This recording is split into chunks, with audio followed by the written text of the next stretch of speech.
Continua il Festival dell'Agricoltura a Ribera, Terra Mia, l'iniziativa che ha visto massiccia la partecipazione il giorno dell'inaugurazione. Tra gli appuntamenti di oggi anche un convegno sull'agricoltura nell'era del digitale, in collaborazione con l'Università di Palermo e l'Istituto Vitrano di Sciacca.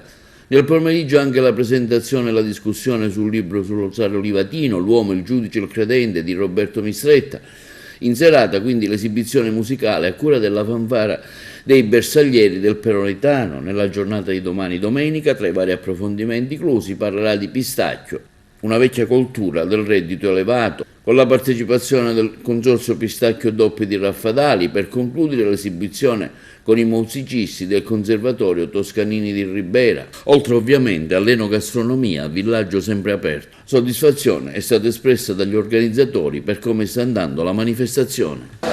È un evento su cui stiamo puntando e spendendo tutte le nostre migliori risorse per riportare Ribera al centro di quello che è l'eccellenza siciliana che noi produciamo, che è l'arancia di Ribera, e tutta l'agricoltura che ci sta intorno.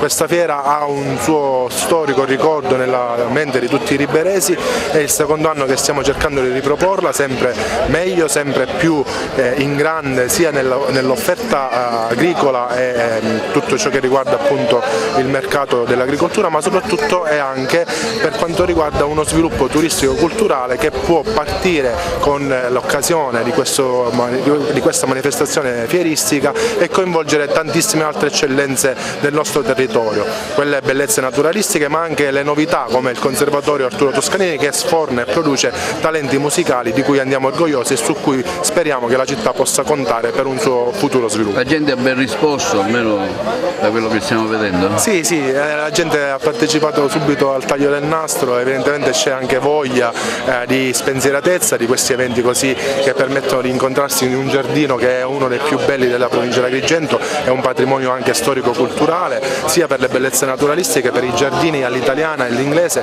che accoglie le persone, i riberesi, nelle belle giornate soprattutto primaverili ed estive. Come ben ha detto, anche quest'anno l'amministrazione Rupolo si è contraddistinta per il fatto di aver ripreso una manifestazione Terra Mia che non si faceva da tantissimi anni.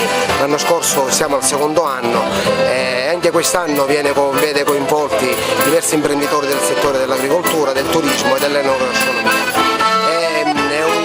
Ribera è un punto di riferimento per l'intero comprensorio dal punto di vista agricolo.